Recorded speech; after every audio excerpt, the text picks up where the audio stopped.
ብዙ ሴቶች እንግዲህ ባሌን እኮራበታለሁ ባሌ በጣም ይወደኛል ብለው በጓደኛቸው እያስፈተኑ ባላቸውን እያጡ ነውና እስቲ ምን ትላላችሁ? ባሌ ይወደኛል ብለሽ በጓደኛሽ አስፈትነሽ የገዛ ጓደኛሽን ሲይዝብሽ የሆነ ባለቤቴን እሸክክ ነበር ማለትም ያው ጠረጥረው ነበር ማለት ነው። እናም በጓደኛዬ አስጀረብኩት። ጓደኛዬ ሳስጀርበው ጓደኛዬ እያወራችው እያለ ሚስት አለህ እንዴ ምናምን ብላ ስትጠይቀው አረ ሚስት የለኝም፣ አረ የለኝም፣ ወፍ የለኝም ብሎ አላት። እና ይሄ ነገር እንዴት ይታያል? የራሳችሁን ቤት በራሳችሁ እጅ ለምን ታፈርሳላችሁ?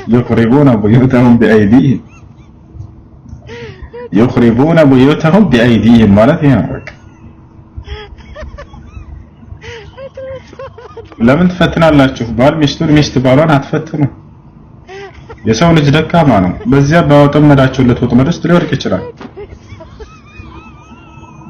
ሰው ክፉ ነገር ካያችሁባቸው እንዲስተካከሉ ያንን ነገር ባረምና በፍቅራችሁ ለማሰር ለመያዝ መሞከር እንጂ እንዲፈትኑልኝ ብላችሁ ለጓደኞቻችሁ ስልካችሁን እየሰጣችሁ ይሄ ጥሩ አይደለም። ወታቻላ ሚስትን ባሏን አትፈትን፣ ባልም ሚስቱን አይፈትን። በራሳችሁ ጊዜ ያን መራራቅንና ምን እንትን ትፈጥራላችሁ።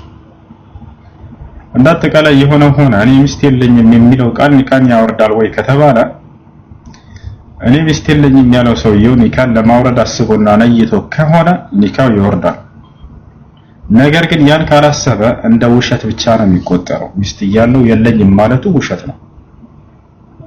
ምክንያቱም ኒካህ የሚወርደው ሶሪህ በሆነ ግልጽ በሆነ በፍች ቃል ነው። አላህ ሙሉ ቁርአን ላይ ሲናገር አጥላቅ በሚል ቃል እንደሚወርድ ነው።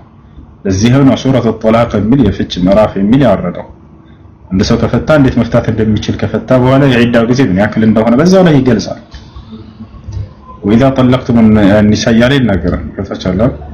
ስለዚህ አምላካችን አላህ Subhanahu Wa Ta'ala ጠላቅ በሚለው ሶሪህ በሆነ ፍች ቃል ነው ያስቀመጠው እንጂ ሚስት የለኝም፣ ሚስቴን ትቻታለሁ፣ ሚስቴን ተለያይተናል፣ ሚስቴን እዚህ ጋር አብቅቶልናል እንዲህ አይነት ቃላቶች ኪናያ ናቸው፣ ኪናያ ንግግር ናቸው። ንያ የፍች ንያ እስካልተቆራኛቸው ድረስ ኒካሁ በቀጥታ አይወርድም፣ እንደ ውሸት ነው የሚቆጠረው። ስለዚህ ይሄ ኒካህ አይወርድም። ምክንያቱም አብዛኛው ወንድ ሚስት አለው ወይ ተብሎ ሲጠየቅ ሚስት የለኝም የሚለው ዋሽቶችኛዋን ለማሳመን እየተጠቀመ ነው እንጂ ኒካህን ለማውረድ እያሰበ አይደለም። በተቻለና ስለዚህ ሚስት የለኝም ያለው ይሄ ሰውዬ ኒካህን ለማውረድ አስቦና ነይቶ ከሆነ ኒካው ይወርዳል። ኒካህን ለማውረድ ካልነየተ ግን እንደ ውሸት ነው የሚቆጠርበት። ለዚያ ለውሸት ተውበት ማድረግ ነው ያለበት። አሰላሙ አለይኩም ወራህመቱላሂ ወበረካቱ። ሰላም ምርጦች፣ እንዴት ናችሁ? ሰላም ናችሁ? በያላችሁበት ሰላማችሁ ይብዛ። ያው ቪዲዮ ማላችሁ አስገብቼላችሁ ነበረ። ፈትዋ እየጠየቁ ነበርና እንደሰማችሁት ነው እንግዲህ ባሌን ለመፈተን በጓደኛዬ ስጠይቀው ሚስት የለኝም ማለት ጭራሽ አላቃት ማለት በቃ ካዳ ያያችሁት። አቤት ወንድ ልጅ፣ አቤት ወንድ ልጅ በቃ ሽውድ እዛው ላይ አያችኋ። ብዙ ጊዜ ሚስት አለኝ ብሎ ሁለተኛ መጠየቁ ይሻላል እንጂ ሚስት የለኝም ብሎ ሽምጥጥ አድርጎ ይሄንኛውንም ኒካ እያበላሸ ሌላ ሚስት ፍለጋ በጣም ከባድ ነው። አውለታ ቲክቶክ ላይ የሆነች ልጅ ባልና ሚስት ታገናኛለችና ከዛ በኋላ ላይቭ ላይ እሱ ሚስት የለኝም እዚህ ቦታ ነው የምኖረው ሚስት ፈልጋለሁ ብሎ ሌሎች ጋር እያወራ ነው። ከዛ እድሜ ይሄን ያህል ነው እንደዚህ ነው ፍላጎቴ እንደዚህ ነው ብሎ እየተናገረ ሚስት የለኝም ብሎ እንግዲህ ልጆችና ሚስቶች ያሉትና ሽምጥጥ አድርጎ አሜሪካ ነው የሚኖረው እኮ ሰውየው። ሚስቱ በሌላኛው ላይቭ ገባች እዛው እሱ ባለበት ማለት ነው። ልክ እሷ ግብት ስትል ፕሮፋይሏን ሲያይ ፊቷን ሲያይ እሱ ወጣ። ከዛ በኋላ ድብልቅልቁን አወጣችው እሷ መጣ ማለት ነውና እና ወንዶች ከባድ ናቸው። ሌላ ሚስት ለመጨመር የለንም ማለት ይሄንኛውን እያበላሻችሁ ነው። አይ አለኝ በቃ ማስተዳደር እችላለሁ፣ አንቺ ሁለተኛ ሚስት መሆን ትችላለሽ ወይ? በቃ ይሄ ምርጥ ጥያቄ እኮ ነው። እችኛይቱ አስፈቀርካት አላስፈቀርካት የለኝም ከማለት አለች ግን አንቺ ሁለተኛ ትመጣለሽ ወይ የሚለውን አማርኛ ብትጠቀሙስ? አያችዋ። ግን አትወዱም እናንተ ችግራችሁ። እችኛይቱም እንዲገባበት አትፈልግም፣ እናንተም ደግሞ ሌላ ሚስት እያለው አትጨመሩም፣ አትደመሩም። ችግሩ ያ ነው። ወያችን ፍታና እኔን አግባይ ነው የምትሉት። ችግሩ እኮ ያ ነው። አያችዋ። ስለዚህ ይህ ጥያቄ በነገራችን ላይ በጣም ጥሩ አይደለም። ለምን በራሳችሁ ጊዜ የሚወዳችሁን ሰው ትፈትናላችሁ? እንዲህ ወላሂ ከባድ ነው። የሚወዳችሁን ሰው ከምትፈትኑ ዝም ብላችሁ ሸይጣን አታስገቡ። በቃ አላህ ከሪም ብላችሁ ተወከልቱ። በቃ በተወከልቱ መንቀሳቀስ ነው። እቺ ልጅ በጣም ተመስጣበት በቃ ወዳለሁ ምናምን ብላ እሪብ ካለችበት እኮ ይሄ ሰውዬ ሸይጣን ገባበት እኮ። እንዴ እየላካችሁ ያለሁት እኮ ያላችሁት ጓደኛሽ ሳይሆን ሸይጣን ማለት በቃ ጂኒ ይበሉት። በቃ መጥቶ ጥሩ ጭንቅላት የነበረውን ሰውዬ ብጥብጥ ማድረግ በቃ እዚህ መካከል ይሄ ሰውዬ እንዲቀየርባችሁ ሽምጥጥ አድርጎ ጭራሽ የለኝም እንዴ የሰው ልጅ አለኝ ወይ ደግሞ አላፈቅራትም ቢል እኮ የሆነ ነገር አለኝ ግን ብዙ አንዋደድም ጥሩ ነገር አላሳለፍንም ምናምን ብሎ ቢቀባጥር አይሻለውም? የለኝም ብሎ ጭራሽ ሽምጥጥ ወይ ደግሞ አለኝ ነበር ተለያይተን ነው የሆነ ነገር ማለት አለበት እንጂ ጭራሽ የለኝም ብሎ ሽምጥጥ አረገኝ እያለች ነውና እንደዚህ አይነት ነገሮች በጣም አልፈውበታል። ይሄ ፋሽን እያረጋችሁ እየተጠቀማችሁት ነው ያላችሁት። የምትወዱት ሰው በሰው መፈተን የለባችሁም። ይሄ ማለት በቃ ሜዳ ላይ ጣላችሁት ማለት ነው። ሌላ ሴት ጋር እንዲሄድ እያባረራችሁት ነው። መጀመሪያ አትፈትኑ። ወላሂ ፍቅር በቃ ምን ልበላችሁ እድል ነው። እናንተ እድላችሁ ከሆነ አላህ ያለላችሁ አላህ ስጦታችሁ ከሆነ ምንም ብትሉ አይሄድባችሁም። አያችዋ። አይሰርቅባችሁም፣ አይዋሽባችሁም። እንደዚህ እየተጠራጠራችሁ በጥርጣሬ ላይ ደግሞ ሌላ ሰው ልካችሁ ጭራሽ ይሄን ሁላ ፈተና እንዴ ሚኒስትሪ ፈተና እኮ ነው ያረጋችሁት። የምሬ ነው። ተመልከቱት። ይሄንን እንዴት ወንድ ልጅ ይቋቋም? አያችዋ። ምክንያቱም አብሮ ያለውን ይዞ ሌላ የሚያምረዋል ወንድ ልጅ ማለት ነው። በዛም ደግሞ ይፈቅድለታል። ሙስሊም የሆነ ሰው ስለሚፈቅድለት ይፈልጋል።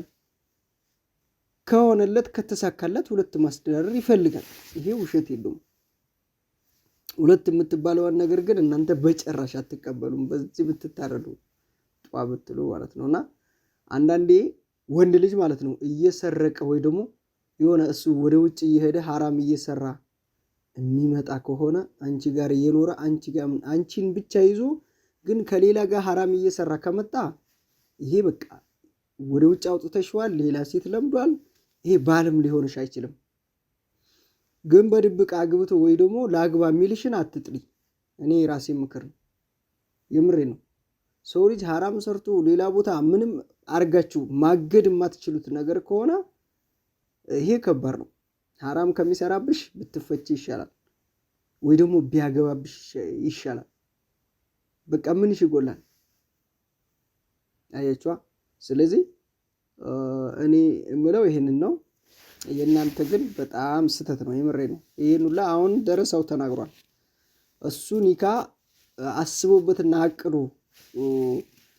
የለኝም ካለ ያ ነገር የለም ኒካው። ግን እሱ እየዋሸ ነው ያለው። ያ ነገር ውሸት ሆኖ ነው የሚቀረው። ውሸት እንዲዋሽ ያረግሽው ደግሞ አንቺ ነሽ ራስሽ ልከሽበት። ይሄ ማለት እኮ አለ አይደለ ብቻ እኔ አላቅም። ድመት ጋር ወይ ውሻ ጋር ስጋ ማኖር ማለት እኮ ነው። ስጋ በኪሎ እንዲህ ቆራርጣችሁ አኖራችሁ እንዳበላ ይቀመጥ። ስጋውን ውሻ ጋር ቁጭ አርጋችሁ እንዳበላ አስቀምጥ ጠብቀው እያላችሁ እኮ ነው ጓደኛ ሰታችሁ ፈትንልኝ ብላችሁ ፈተና ሲጨምሩ። ይሄ ሰውዬ ስጋ አጠገቡ ልካችኋል። እንዴት ነው የማይበላው? እንዴት ይማር? አዳሬን እንኳን በልቼ የመጣ ይመጣል እንጂ እንዴት ልማረው እንዴ? ተው እንጂ በእናታችሁ። የምር ይደብራል። እና ይሄ ነገር ሰሞኑን እየተዘዋወረ ነበረ። እቺ ፋሽን አትጠቀሙ። የምትወዱት ሰው አትፈትኑ። እናንተም ብትሆኑ ለምሳሌ እንደዚህ አይነት ነገር በሴቶች ወንድ ልጅ ራሱ ቢፈትን እናንተ ራሱ ትሸነፋላችሁ። በጣም የሚወድ ባል ካለሽ ማለት ነው እንደዚህ አይነት ውሸት ልትጀምሪ ትችላለሽ። የሚማርክሽ ጓደኛ ከሱ የሚበልጥ ቆንጆ ጓደኛና ድምፁ የሚያምር ልኮ ቢደውልልሽ እዛው ቅልጥልጥ አድርጎ ነው የሚያስቀርሽ። አላቀውም ጭራሽ ይፍታኝ ይጥፋኝ እስከምትይ ድረስ ማለት ነው። ሽምጥጥ አድርገሽ አልፈልግህም እስከምትይው ድረስ ሊያስደርግሽ ይችላል። ገባችኋ? ስለዚህ ጥሩ አይደለም እንደዚህ አይነት ፈተና። አንድ ሰው መርጣችሁ እስከወደዳችሁ ድረስ ላይጠብቀው ከይረኛው ጋር አውልልኝ ጠብቅልኝ ባሌን ብላችሁ ዱዓ ከማድረግ ውጪ እጠብቃለሁ ብላችሁ ራሳችሁን ትጎዳላችሁ። እና ዛሬ ለማለት የመጣሁት ይሄንን ነው። ከተመቻችሁ ላይ ካርጉ ብቻ ጠፍታችኋል አይባልም። እኔ ቪዲዮም እየደረሳችሁ አይደለም። ምን እንደበላችሁ ባላውቅም